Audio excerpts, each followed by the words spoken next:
Today on How It's Made. Inner spring mattresses.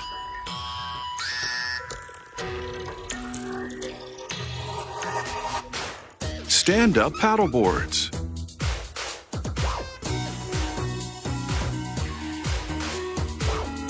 And vacuum cleaners.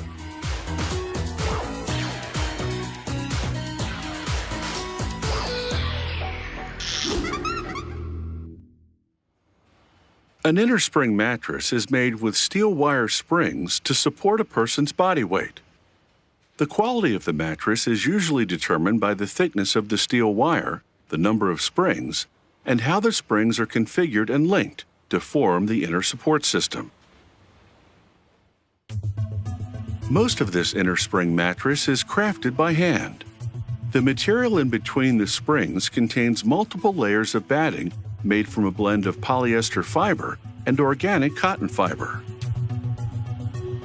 Cotton allows the batting to be breathable, so the mattress won't trap body heat. Polyester prevents the cotton from matting, so the batting doesn't flatten over time.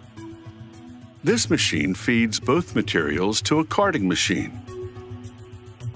At the first station, rollers and cylinders with metal teeth open and comb out the fibers.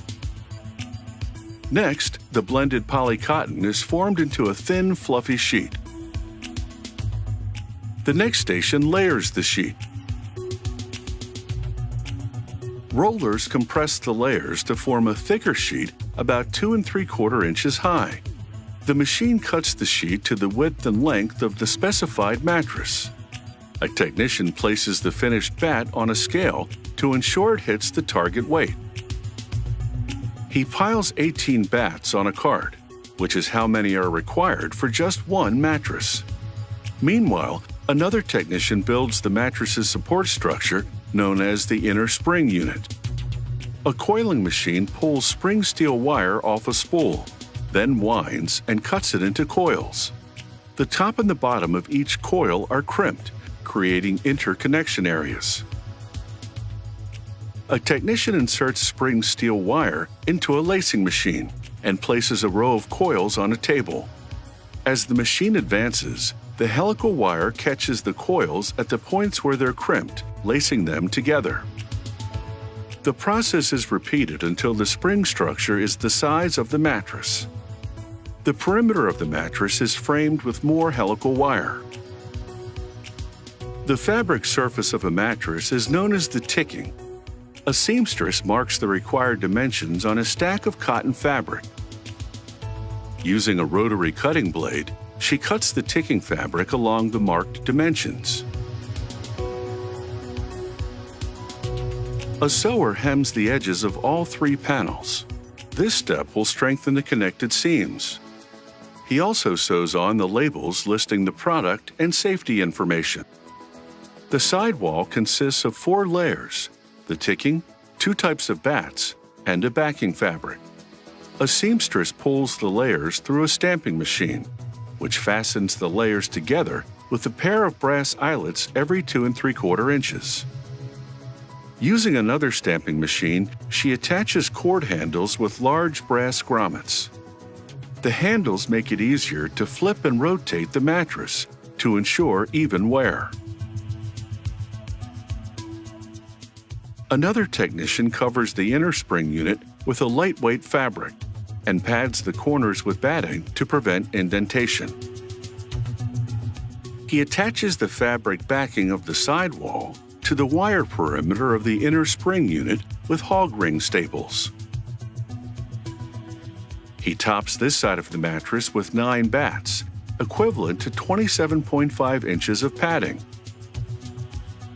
He trims each bat by hand, gradually narrowing the layers as he works his way downward, creating a tapered shape. Then a polyester fabric layer is added for comfort, and a non-woven flame-resistant barrier fabric layer on top. The ticking is put into position, and the excess filling is trimmed. The technician pulls the ticking and pins it to the top of the sidewall. He flips the mattress and repeats the process on the other side. Using an industrial sewing machine, he sews the top and bottom tickings to the sidewall with edge tape. Woven cotton ticking is more durable than knitted cotton. Finally, the automated machine tufts the mattress and inserts a woven band through the middle, locking each tuft in place with a pom-pom on both sides. This prevents the materials inside from shifting and sets the level of firmness.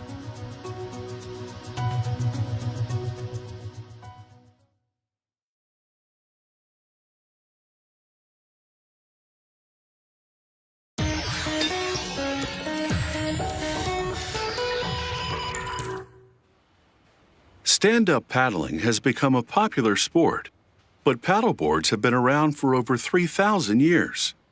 Contemporary boards rely on modern materials to make light and reliable paddleboards, suited for leisure as well as for competition. This paddleboard is made with vinyl ester resin and laminated fiberglass. It's equipped with an onboard lighting system, an anchor, and a neoprene rubber non-slip pad. In the gel coating room, a technician wipes a release agent on the paddleboard mold to make the surface smooth and clean. Another technician positions the fin channel on the mold using a thin fiberglass template as a guide. He uses an airless pumping system to spray the mold with a vinyl ester gel coating mixed with hardener.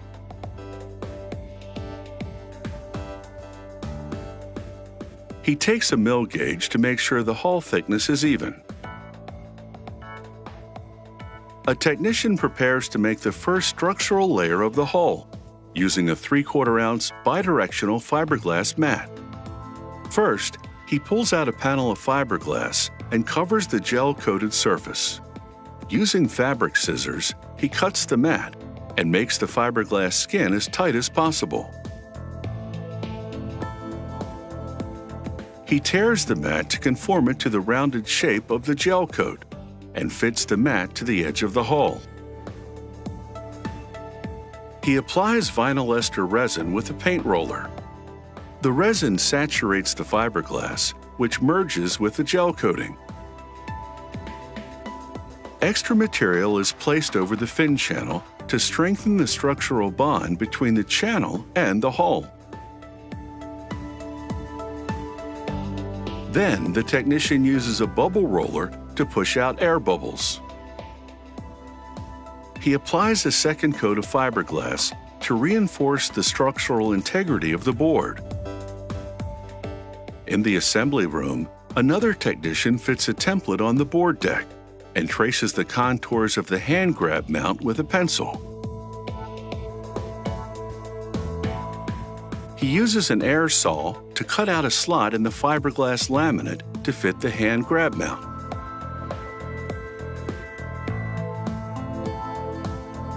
He binds the hand grab mount to the hull with a coat of vinyl ester resin. Within about 20 minutes, the laminate hardens. Next, plastic tubing for the internal anchoring system is installed. A technician applies a bonding adhesive to the tube, securing it in place. He attaches the tube with tie wraps so it doesn't get tangled inside the hull. He installs a jam cleat for the rope that will allow the paddler to manually control the anchor from the deck.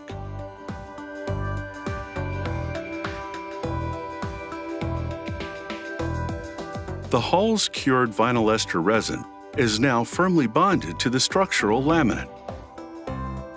The assembler applies expanding adhesive and positions an expanded polypropylene foam stringer inside the hull.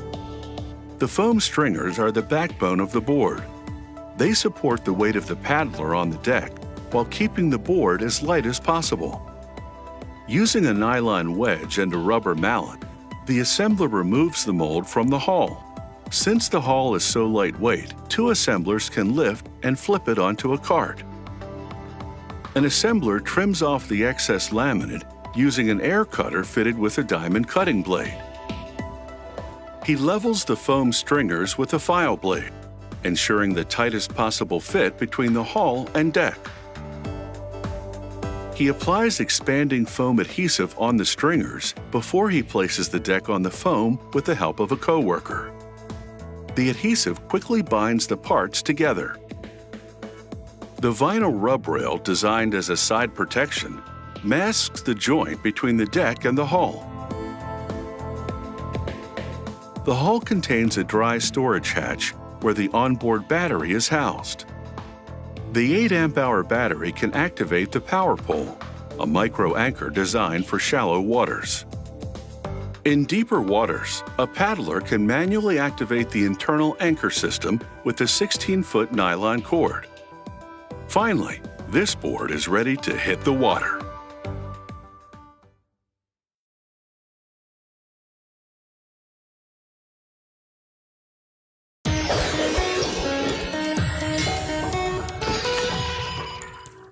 Invented in 1901 by a British engineer, the vacuum cleaner was considered a game changer. The original versions were made substantially heavier than the vacuums built today. In fact, they were so large they had to be pulled by horses to get from building to building. Through the magic of suctioning power, a vacuum cleaner can make dirt disappear almost instantly, really improving personal space. Production starts with the electric motor that powers the suctioning fan. A machine picks up a rotor and transfers it to an imaging system. Using a camera and laser, the machine measures the part and confirms that it's to specification. Next, an automated system attaches plastic discs onto both sides of the part. These plastic discs will serve as electrical insulators. A computerized camera confirms the discs have been correctly placed. A carrier transfers the rotor to the next station. Here, a rotary copper switch is placed onto the shaft. The switch is called a commutator. Its role is to periodically reverse the electrical current as it flows through the motor, allowing the motor to operate more efficiently. The next robot places the rotor in a device that winds thin copper wire around the part hundreds of times.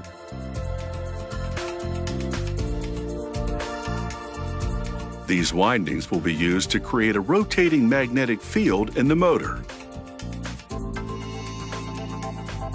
A welder joins the commutator to the copper windings using small hooks. This step establishes a connection.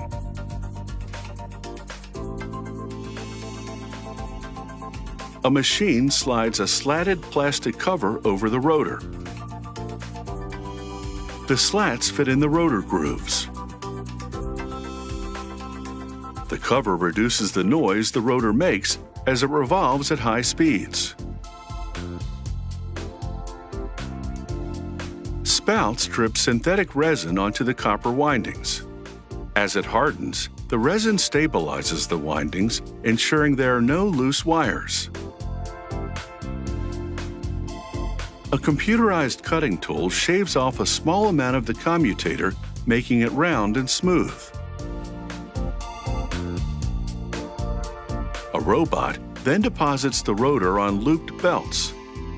The belts spin the rotor, and sensors detect vibrations that indicate any imbalance. If an imbalance is found, the system sends the rotor over to a tool that removes material until the part is balanced. Then it's over to another testing machine. This one probes the copper windings to detect failures using a complex measuring system. A mechanized system installs a substantial bearing on one end of the shaft. A robot retrieves it, flips it, and the system attaches a bearing to the other end. The motor housing with the stator moves into position. A machine places the rotor in the center of the stator. All the work on this vacuum cleaner motor has been done by machines. Now, a technician installs a carbon brush that will make electrical contact with the rotor. A diffuser shield is placed on the housing. Meanwhile, the computer system screws the diffuser to the motor assembly. A small metal spacer is deposited on the protruding rotor shaft. A robotic arm places the lower fan impeller plate over the shaft. The mechanized system screws the assembly together, and then the upper part is installed with the suctioning fan blades. A machine spins the fan to test it for any imbalances. Then a cutting tool removes material to calibrate the fan assembly. A steel cover is flipped into position by a platform which elevates the fan and motor assembly. Stay tuned. There's more dirt on how the rest of the vacuum cleaner comes together.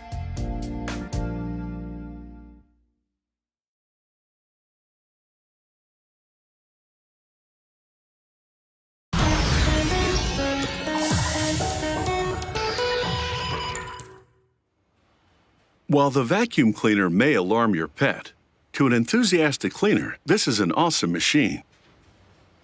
Not only does it remove the dirt you can see, it suctions up fine particles that aren't visible, leaving your home even cleaner than it looks. Inside every vacuum cleaner, there's a high-speed suctioning fan. Machines test the fan for quality control. A conveyor delivers the fan to a completely mechanized system that evaluates the interaction between the carbon brush and the rotor. This final inspection ensures the vacuum fan is balanced and fully operational.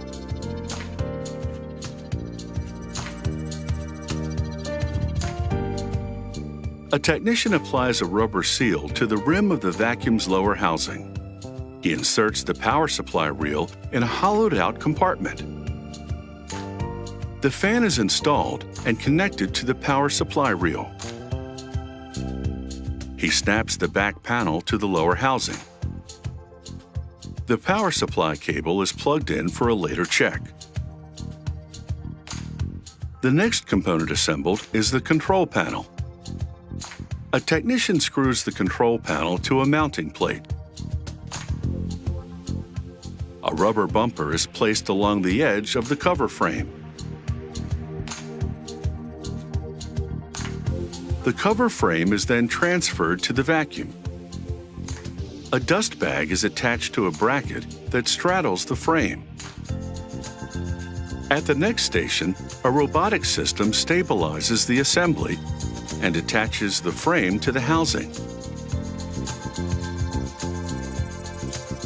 Then the vacuum cleaner is released from the machine and the carrier takes it forward for an inspection.